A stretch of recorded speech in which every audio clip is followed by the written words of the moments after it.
Welcome to Johnny's Bible Breakdown and Beyond. Lord, thank you for all of my brothers and sisters gathered here today. Amen. Understanding God, His nature, and creation, Part 1. Who is God? In Judaism, Christianity, and Islam, God is understood to be one, unique, and indivisible. This monotheistic belief emphasizes there is only one true God who is the creator and sustainer of the universe. God is omnipotent, all-powerful, capable of doing anything that is consistent with His nature. God is omniscient, all-knowing, aware of everything that has happened, is happening, and will happen.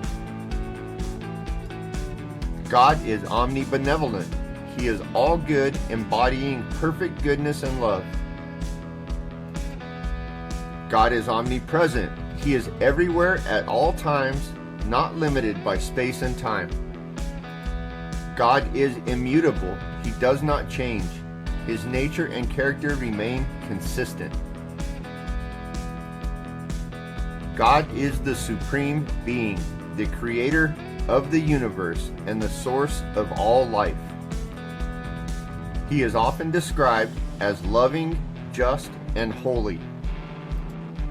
1 John 4:8 of the NIV says, "Whoever does not love does not know God, because God is love." Please like and subscribe for Part 2.